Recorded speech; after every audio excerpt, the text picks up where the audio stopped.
मोअज़्ज़िज़ हाज़रीन इकराम, बुज़ुर्गान कौम और मिल्लत, मेरी इज़्ज़तदार माँ और बहनों, गयूर नौजवान साथियों, MIM पार्टी के उम्मीदवार मोहतरम जनाब ताहिर हुसैन साहब, शहनशीन पर तशरीफ़ फरमा तमाम मजलिस के ज़िम्मेदारान, दिल्ली प्रदेश के इंचार्ज मोहतरम इम्तियाज़ जलील साहब, वो साबिक़ रुकन पार्लिमान औरंगाबाद, जनाब शोएब जामाई साहब, सदर दिल्ली प्रदेश, मेरे अज़ीज़ दोस्तों और बुज़ुर्गों, इतनी बेहतरीन और जामे तकरीर जनाब ताहिर हुसैन साहब ने दी। मैं उनका शुक्रिया अदा करता हूँ कि उनकी इस तकरीर को सुनने के बाद मैं जज्बात से मग़लूब भी हो गया कई मरतबा, और मुझे भी उनकी बातों से हौसला मिला कि ज़ालिमों ने इख्तिदार की कुर्सियों पर बैठकर किसी शख्स पर मुकदमे आयद करके उनको जेल में डाल दिया और ये समझा कि वो उनके हौसलों को तोड़ देंगे, उसको झुका देंगे, उसको हमसे भीख मांगने पर मजबूर कर देंगे। मगर आज ताहिर हुसैन की बात सुनकर मुझे ये लगा कि इन जालिमों ने तो जुल्म तो किया, मंसूबे तो बनाए, मगर उन्होंने ताहिर के हौसलों को तोड़ा नहीं, बल्कि ताहिर के हौसले मुस्तफ़ाबाद की जनता के लिए और मजबूत हो गए।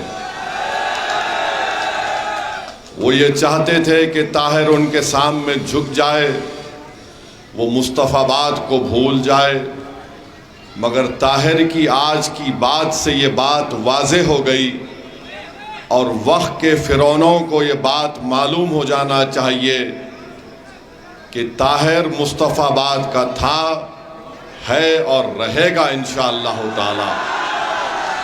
और सुन लो, सत्ता की कुर्सियों पर बैठकर जुल्म करने वालों, ना हम मुस्तफ़ाबाद को भूलेंगे, ना कभी मुस्तफ़ा को भूलने वाले हैं। जिसके नाम का सदका हम खाते, हम कभी भी उनको भूलने वाले नहीं हैं। ना ताहिर भूलेगा मुस्तफ़ाबाद को, ना सदुद्दीन ओवैसी भूलेगा मुस्तफ़ाबाद को इंशाअल्लाह ताला। मेरे अजीज़ दोस्तों और बुज़ुर्गों, मेरी इज़्ज़तदार माँ और बहनों, जनाब ताहिर साहब की गुफ्तगू सुन रहा था तो रब्बे करीम का इरशाद याद आ गया,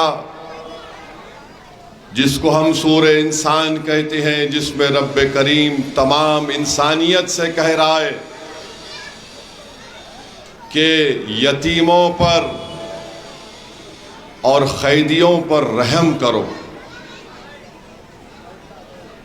आप जाकर देख लिए, रब्बे करीम फरमा रहा है कि यतीमों पर और कैदियों पर रहम करो, उसका तरीक़ा बता रहा है।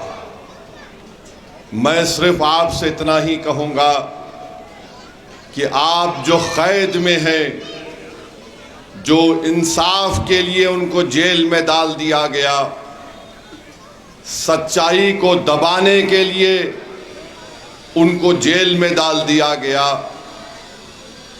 आज मैं आपसे अपील कर रहा हूं कि 5 तारीख के दिन आप उन पर रहम कर दीजिए, अपने दुआओं से भी और अपने वोट से भी। अगर आप ये काम करेंगे तो यकीनन जालिम लोगों को ये पैगाम मिल जाएगा, जो ये समझ रहे थे कि हम इतने लोगों को जेल में डालने से वो कमज़ोर पड़ जाएंगे, वो भीख मांगेंगे, माफ़ी के ख़त लिखेंगे, जो जेल में डालकर ये समझ रहे थे कि हम उनको गुमनाम कर देंगे, मगर मजलिस ने इस बात को महसूस किया। जिन्होंने ताहिर को, शिफा को, सैफी को और ऐसे कई लोगों को जेल में डाला, हमने उनको टिकट देकर जनता के दरमियान में लाकर खड़ा कर दिया। ये फैसला आपको करना है। और ताहिर की गुफ्तगू जब सुन रहा था तो मुझे याद आया, मेरे मरहूम वालिद हमको अपने बचपने में हज़रत खुबैब बिन अदी का एक वाक़या सुनाते थे। वो भी जेल में थे जालिमों के, मक्का की जेल में थे, जालिमों के सबसे बड़े जालिमों के जेल में थे। तो देखने वालों ने देखा कि खुबैब भूखे हैं और अचानक उनके जेल में अंगूर के गोशे उनके हाथ में नजर आते। लोग परेशान होते कि मक्के की जमीन पर ये अंगूर कहां से आ गया।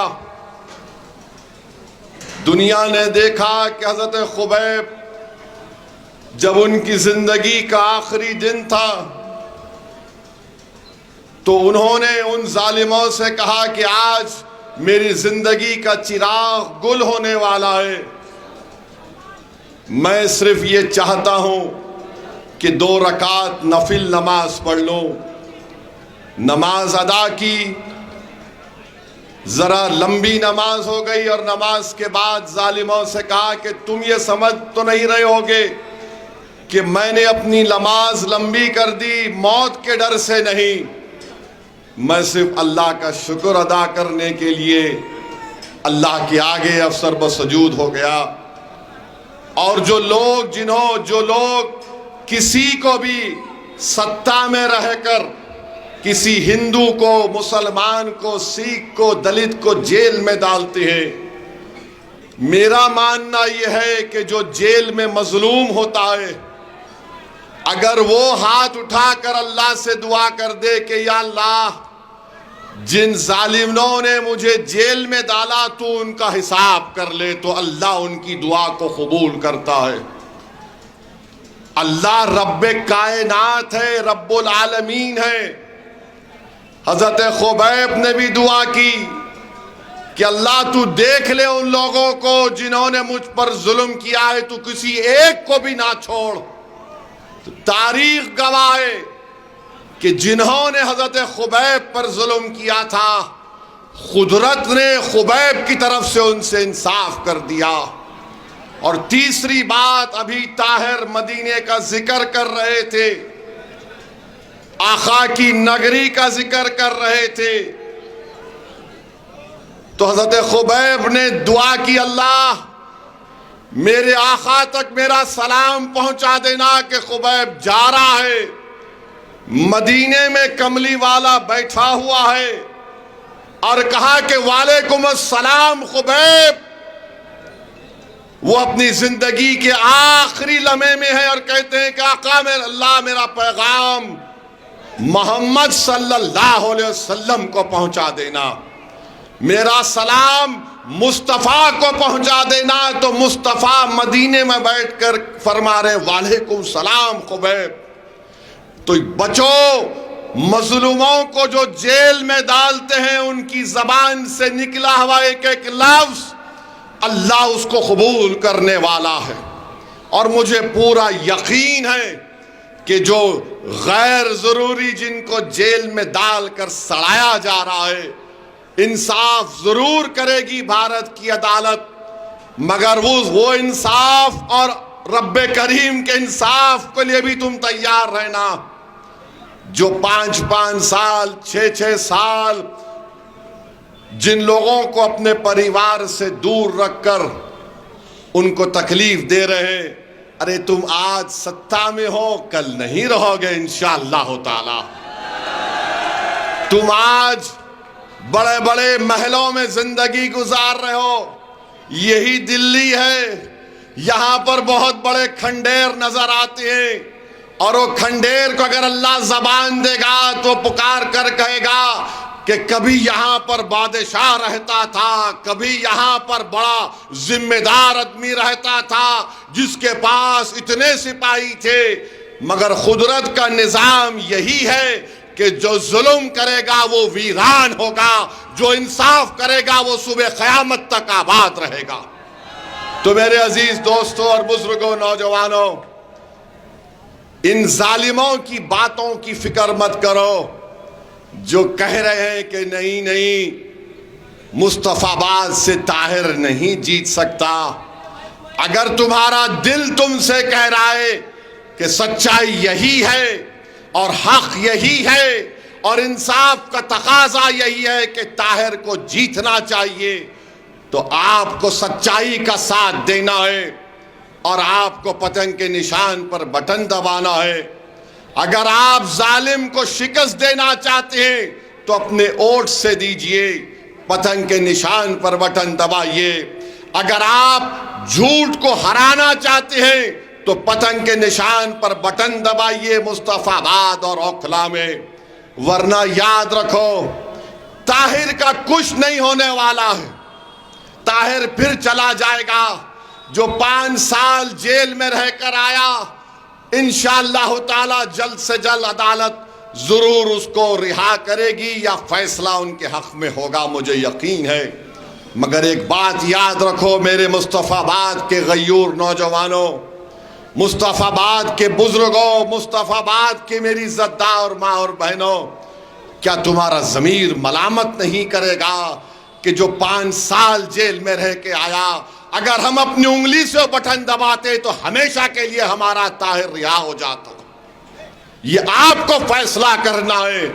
अगर आपको मेरे अल्फाज तकलीफ पहुंचा रहे हैं तो मेरा मकसद तकलीफ पहुंचाना नहीं है। मेरा मकसद यह है कि तुम उन जेलों में पड़े रहने वालों की तकलीफ को अपने सीने में महसूस करो। हम अपनी जिंदगी जरूर गुजारना है, हमारी जिंदगी में तकालीफ है, मुश्किलात हैं, चैलेंजेस हैं, जिम्मेदारियां हैं, मगर मेरे भाई हम इंसान हैं। हम इस तरह तो नहीं बोल सकते कि नहीं ताहिर की मुश्किल ताहिर को मुबारक, शिफा की तकलीफ उसको मुबारक, मुझे अपने इस घर को देखना है। याद रखो, इंसान मुकम्मल वो जब होता है जब वो किसी दूसरे की तकलीफ को अपने सीने में महसूस करे, वही कामिल इंसान होता है। तो ये इलेक्शन है जरूर, मगर ये हमारा इम्तिहान भी है कि क्या हम अपने वोट के जरिए इंसाफ को कामयाब करेंगे, क्या हम वोट के जरिए सच्चाई को कामयाब करेंगे या झूठ को कामयाब करेंगे। फैसला आपको करना है। और ये बार बार ये तमाम लोग आकर कहते हैं बीजेपी आ जाएगी, बीजेपी आ जाएगी। मेरी इस बात को याद रखो, बीजेपी अगर 3 बार भारत में पार्लियामेंट का इलेक्शन जीती है तो असदुद्दीन ओवैसी, ताहिर और इम्तियाज जलील की वजह से नहीं जीती। अगर मोदी 280 से लेकर 306 से लेकर अब 240 एमपी आए हैं तो मेरी वजह से नहीं आए। जीत रहा है मोदी तो केजरीवाल की वजह से जीत रहा है। मोदी अगर जीत रहा है तो अखिलेश की वजह से जीत रहा है। मोदी अगर जीत रहा है तो तेजस्वी यादव की वजह से जीत रहा है। मेरी वजह से नहीं जीत रहा, तुम्हारे वोट की वजह से नहीं जीत रहा। अरे वोट डालने वाले अखिलेश के, वोट डालने वाले केजरीवाल के, वोट डालने वाले तेजस्वी यादव के हैं। तुम कब तक इन जालिमों के कूली, इनके नौकर बन के जिंदगी गुजारोगे?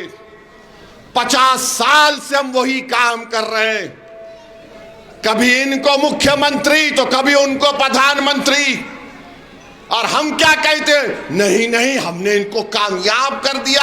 अरे तुमने जिसको कामयाब किया वो तुम्हारे घर में चराग करने से पहले तुम्हारे घर को वीरान करता है।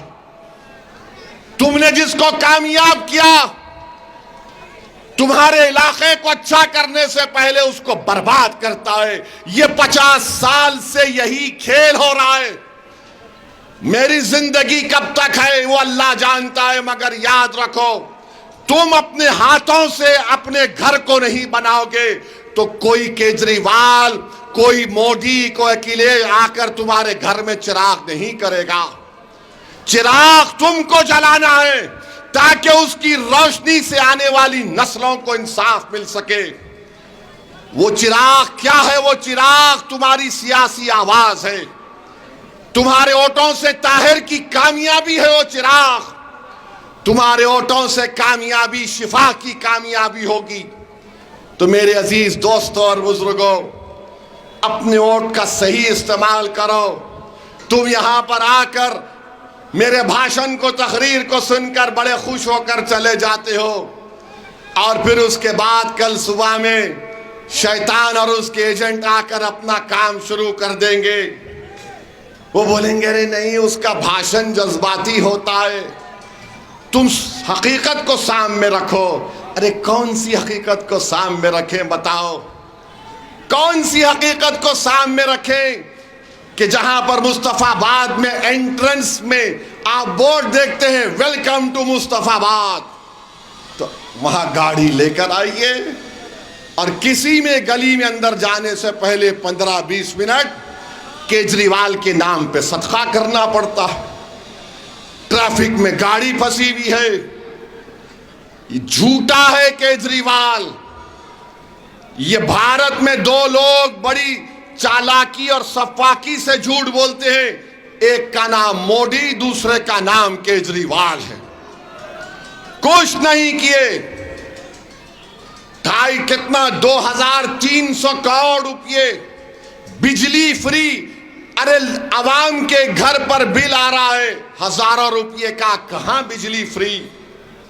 मैं जानता हूं केजरीवाल की विधानसभा के जो हमारे धोबी भाई बहन हैं, मुझसे मिलकर बोले ओवैसी साहब आओ ना कभी एक भाषण दे दो हमारे पास आकर। मैं पूछा तुमको बिजली नहीं मिल रही? तो बोले कहां बिजली हमको फ्री में मिल रही है। 800-850 करोड़ पानी के लिए बजट में, कहां है मुस्तफाबाद में पानी बताओ? पानी का पाइप है मगर पानी नहीं है। मुस्तफाबाद की जनता को यह समझना चाहिए कि हाजी साहब यहां पर 5 साल विधायक थे मंजलिस के थे या छोटे रीच काज की पार्टी के थे? किसकी पार्टी के थे? मुख्यमंत्री ताहिर था या केजरीवाल था बताओ? 10 साल से केजरीवाल क्या कर रहा है? अरे जिस पार्टी का उसका मुख्यमंत्री हो, उसने मुख्यमंत्री को बोलकर यहां पर डेवलपमेंट का काम नहीं करवाया। अब ये झाड़ू वाले बोलते हैं नहीं अगर ताहिर जीत गया तो काम कैसे होगा? अरे जो बाहर रहकर 5 साल में काम नहीं करवाया तो जो अंदर है खाली उसके खौफ से, उसकी मोहब्बत में काम होगा इंशाअल्लाह ताला मुस्तफाबाद में। अब ये मान चुके कि ताहिर जीतने वाला है तो अब इस तरह की प्रोपेगेंडा कर रहे हैं। ताहिर अंदर रहकर कैसे काम कराएगा? अरे केजरीवाल 6 महीने मुख्यमंत्री बन के जेल में बैठा था, तो क्या तुम लोग घर में हाथों में मेहंदी लगाकर बैठ गए थे? बोलो, नहीं बैठे थे। मेरे भाई आपको फैसला लेना है। हम 70 में से सिर्फ 2 विधानसभा पर अपने उम्मीदवार उतारे हैं। बहुत से मीडिया के लोग अपने एयर कंडीशन टीवी स्टूडियो में बैठकर बहुत बातें करते हैं और पप्पा को अपने खुश करने की बातें करते हैं। करो, तुम्हारे बाप को तुम खुश कर सकते, खुश करो, मगर याद रखो कोई बाप ज्यादा दिन तक इख्तिदार पर नहीं रहता। सबको जाना है, जब पप्पा चले जाएंगे तो तुम अपनी यतीमी और लाचारी के दिन देखोगे इंशाअल्लाह ताला। तुमने कितनों को टीवी की स्टूडियो में बैठकर जिंदगियां तुमने बर्बाद कर दी। इंशाअल्लाह ताला रब्बे करीम इंसाफ करेगा। इनको टिकट क्यों दिए? 2 को क्यों लड़ा रही है? 3 को क्यों लड़ा रही है? अरे 2 को क्यों लड़ा रहे हैं? मेरी मर्जी। तुमको पसंद नहीं है, दवा खाओ। नहीं, इनको क्यों दिए? मेरी मर्जी।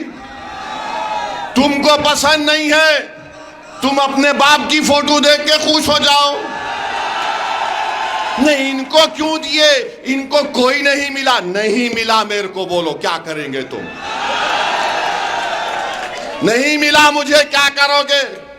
नहीं, जेल में है। अरे अक्लमंदो, जो तुम्हारे पास अक्ल नाम की चीज नहीं है, जेल को कौन कौन नहीं गए? इंसाफ की सरबुलंदी के लिए जेल को जाना पड़ता है। मैं भी जेल को गया था, 40 या 45 दिन जेल में था मैं। इनकी तरह 5 साल नहीं था।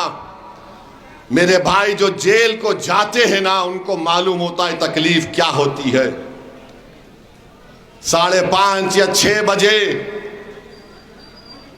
आपका दरवाजा बंद हो जाता है। रात भर उस कमरे की लाइट खुली रहती है। रात में हर 1 घंटे के बाद आकर ठक ठक मारता है ताहिर। रात में सो भी नहीं सकते आप।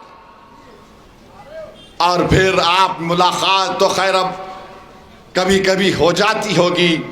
थोड़ी देर के लिए अपने घर के छोटे से कमरे में तुम सेलफोन टीवी निकाल दो और 1 घंटा तुम कमरे के बाहर नहीं निकलना। तुम 1 घंटा तुम ना किसी की बात सुनना ना कुछ करना। जा नमाज रखो, फोन को, टीवी को, नेट को बंद करो। 1 घंटा तुम बगैर किसी से बात करके दिखाओ मुझे, मैं मान लूंगा तुमको। ये 5 साल से है। मजाक समझ रहे ये लोग, मजाक समझ रहे। इनको इंसाफ दिलाना है ताकि कल कोई दूसरा ताहिर जेल को ना जाए, ताकि कल कोई दूसरा शिफा जेल को ना जाए, ताकि कल किसी की मां अपनी औलाद के लिए ना तड़पे। मैं कल देखा, जब शिफा के घर को गया जुमे की नमाज के बाद, तो शिफा की ज़ईफ मां मुझसे पुकार कर बोली कि इधर आओ वैसी साहब। मैंने इम्तियाज जलील से पूछा कौन है, तो कहा शिफा की मां है। मैं झुककर उनसे अदब से मिला। उस मां ने एक ही बात कही जो मेरे बिजली की तरह मेरे दिमाग पर गिरी। मैं रात भर सोचता रहा उस ज़ईफ मां के इस अल्फाज को। उसने कहा कि जब शिफा 5 साल के बाद मैं अपने बेटे को देखी तो उसको पहचानी नहीं। मैंने भी सोचा कि क्यों ऐसा करके मैंने जब देखा अपने बेटे को, उसकी पूरी दाढ़ी सफेद हो गई मेरे बेटे की। ये गम है अपनी मां का। अगर इंसान है, तुम्हारे दिलों में धड़कता हुआ दिल है, तो उस मां को अपनी मां समझो, जो 5 साल के बाद अपने बेटे को देखकर मुझसे कह रही है कि मेरा बेटे की दाढ़ी सफेद हो गई, और मुझसे कहा मेरे बेटे को रिहा जल्दी करवा लो, मेरी जिंदगी का बहुत कम वक्त है। मेरे भाई, कौन जुल्म कर रहा है, कौन मुश्किलात का सामना कर रहा है, ये आपको तय करना है मेरे अजीज दोस्तों और बुजुर्गों। जैसा कि ताहिर ने कहा कि मैं जिंदा हूं तुम्हारे लिए जेल में, जैसा कि ताहिर ने आपसे कह दिया कि मैं तुम्हारा था, हूं और हमेशा रहूंगा, जिसने कह दिया कि मैंने अपनी मुस्तफाबाद की जनता के लिए अपनी जिंदगी को वक्फ कर दिया, अब आपको फैसला करना है। लोग आकर तुमको दौलत देंगे, लोग आकर तुमको डराएंगे, लोग आकर तुमसे दिल फरेब झूठे वादे करेंगे, मगर एक बात याद रखो, जो आज ताहिर ने बात कही है वो एक एक लफ्ज सच्चाई पर मुबन्नी है, वो एक एक लफ्ज में तड़प है, पैगाम है। मेरे अजीज दोस्तों और बुजुर्गों, मेरी इज्जतदार माँ और बहनों, मुस्तफाबाद की विकास के लिए, मुस्तफाबाद में हर तबके हर समुदाय में मोहब्बत को बढ़ाने के लिए, और वो जो दंगे दोबारा कभी ना हो उसके लिए मेरी आपसे अपील है कि आप ताहिर हुसैन को अपने वोट से नवाजें। 5 तारीख के दिन जहां पतंग का निशान दिखेगा वहां पर बटन दबाकर आप उनको कामयाब करें। ये मेरी आपसे अपील है। मेरे भाई याद रखो, मैं इलेक्शन लड़ता हूं, हारता भी हूं, मगर एक बात याद रख लो, मेरे हौसले कभी पस्त नहीं होते। लोग मुझे बहुत गालियां देते हैं, इल्जाम लगाते हैं, क्या क्या नाप शनाप बकते हैं, मगर मेरा ज़मीर, मेरा दिल मुझे एक ही कहता है कि असदुद्दीन ओवैसी, जब तुम मर जाओगे तो ये इल्जाम लगाने वाले तुम्हारी कब्र में नहीं आएंगे, ये इल्जाम लगाने वाले हशर के मैदान में नहीं आएंगे। मैं तो कहता हूं लगाओ मुझ पर इल्जाम, मैं अल्लाह के सामने कहूंगा कि परवरदिगार तू फैसला कर, आज जो मुझ पर इल्जाम लगाते थे तू देख आज उस दिन इंसाफ कर ले मुझसे। तो जो लोग इस तरह की बात कर रहे हैं तुम लगाओ, तुम्हारी सिर्फ झूठ तुम बोल सकते हो, मगर तुम्हारी झूठ, तुम्हारी ताकत, तुम्हारा दबदबा, तुम्हारा रौब, ये सब फानी है, खत्म होने वाला है। अगर कोई बाकी रहेगा तो नेकियां बाकी रहेंगी और इंसाफ होगा इंशाअल्लाह ताला। जिन्होंने जुल्म किया, चाहे वो किसी समुदाय का हो, ऊपर वाला इंसाफ करता है, इंसाफ होगा इंशाअल्लाह ताला। ताहिर की आहें, ताहिर के बीवी की आंसू, उसके बच्चों की तड़प खाली नहीं जाएगी। हजरत खुबैब ने दुआ की थी, अल्लाह तू देख इन लोगों को और तू इनसे हिसाब ले। जरूर अल्लाह हिसाब लेगा मेरे भाई। इंसाफ तो चाहे अल्लाह हम पुकारे, कोई भगवान पुकारे, कोई पुकारो, इंसाफ तो होगा, याद रखो। जिन्होंने जिनकी जिंदगी बर्बाद की, तुम तैयार हो जाओ कुदरत के इंसाफ के लिए। और मुझे यकीन है कि मुस्तफाबाद और ओखला की जनता अपने वोट से इंसाफ को कामयाब करेगी और ताहिर को और शिफा को इंशाअल्लाह यहाँ का नए मिले बनाकर हम एक मुंह तोड़ जवाब देंगे, इत्तेहाद के जरिए जवाब देंगे। तो मेरे भाई, आप तैयार हैं 5 तारीख के लिए? आप तैयार हैं 5 तारीख के लिए? डरेंगे तो नहीं? कहीं झूठे केजरीवाल की बात में तो नहीं आ जाएंगे? कहीं मोदी के ये दिल फरेब झूठे वादों को तो सामने नहीं रखेंगे? तो फिर क्या करेंगे 5 तारीख को? आप किसको वोट डालेंगे? आप सच्चाई का साथ देंगे? आप झूठे को हराएंगे? आप जालिम को हराएंगे? आप जेल का जवाब वोट से देंगे? जेल का जवाब वोट से देंगे? अस्सलाम वालेकुम। अल्लाह सलामत रखे आप तमाम।